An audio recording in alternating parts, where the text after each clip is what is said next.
Hello everyone, today we are going to see selection statement in Java.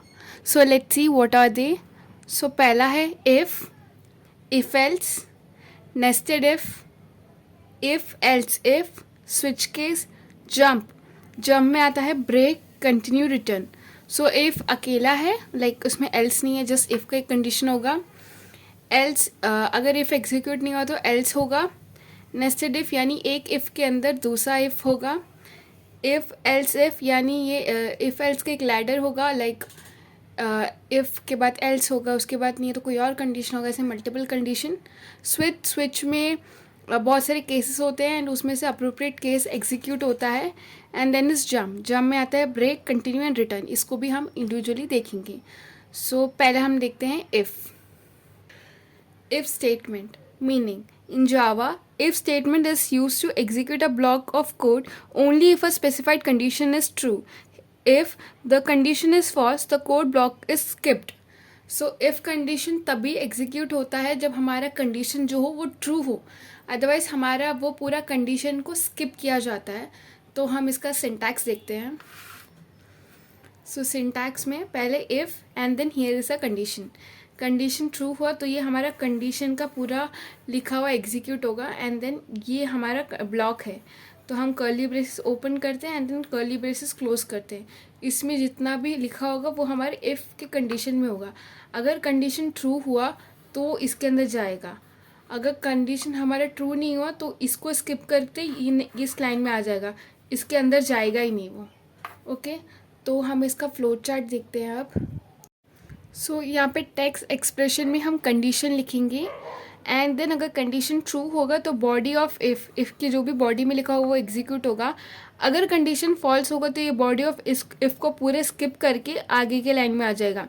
This statement is just below if. तो if के बाद जो भी statement होगा वो ये है, यानी इफ़ का कंडीशन ट्रू या फॉल्स हो ये तो एग्जीक्यूट होना ही है क्योंकि इफ़ ब्लॉक के बाहर है. बट अगर ट्रू हुआ तो ये भी प्रिंट होगा एंड देन ये भी प्रिंट होगा. अगर फॉल्स हुआ तो ये प्रिंट नहीं होगा, जस्ट ये वाला स्टेटमेंट प्रिंट होगा. तो इसका एग्जांपल देखते हैं अभी हम. So let's see the second example.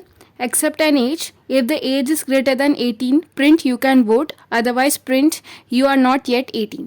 Okay, so हमारा अगर यूज़र 18 के ऊपर हुआ तो हमें प्रिंट करना है you can vote, otherwise we will print you are not yet 18. तो हमारा हमने क्लास ले लिया है जिसका नाम डालिए example2 एंड देन हमारी ये मेन मेथड है पब्लिक स्टैटिक वॉइड मेन.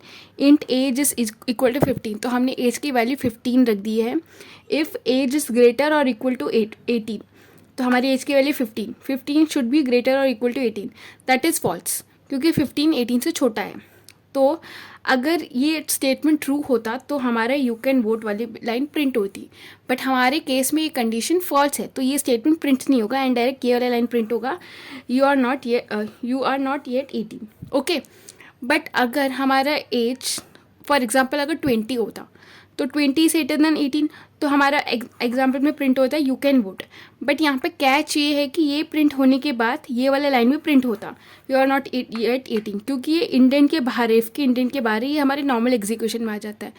तो ऐसे सारी कंडीशन में हमारा जो एल्स वाला कंडीशन है वो भी एग्जीक्यूट होता है. तो इसीलिए हमें इफ़ के साथ साथ एल्स भी हम यूज़ करते हैं जिससे बाकी जो कंडीशन इफ़ पे ना जाए वो एल्स पे आ जाए. तो इसका हम डायग्राम देखते हैं. तो डायग्राम देखने के बाद और समझ में आएगा कि हमें कुछ कुछ कंडीशन में एल्स भी यूज़ करना पड़ता है. Okay, so age is greater और इक्वल टू 18 तो हमारी एज की वैल्यू 15. तो 15 ये है, ये फॉल्स होगा तो ये यहाँ से ऐसे जाएगा, ऐसे एंड यहाँ पे कनेक्ट हो जाएगा एंड देन हमारा ये वाला लाइन प्रिंट होगा you are not yet 18. Okay, but मैं जो कंडीशन बोल रही थी एल्स के बारे में वो ये था कि अगर ये 20 होता तो यहाँ पे जाता यू कैन वोट प्रिंट होता. यू कैन वोट प्रिंट होने के बाद ये वाला लाइन भी प्रिंट होता क्योंकि ये नॉर्मल एग्जीक्यूशन में आते हैं ये लाइन. तो ऐसी सारी कंडीशन में अगर हमारा एल स्टेटमेंट हो तो ये सारी लाइन्स प्रिंट नहीं होंगी. ओके, सो मैं इफ़ एल्स का एक कंप्लीट वीडियो बनाती हूँ तो अब हमें समझ में आएगा कि इफ़ का क्या यूज़ होगा और एल्स का क्या यूज़ होगा. Okay, so if you found this video informative please consider liking and subscribing the channel. Thank you.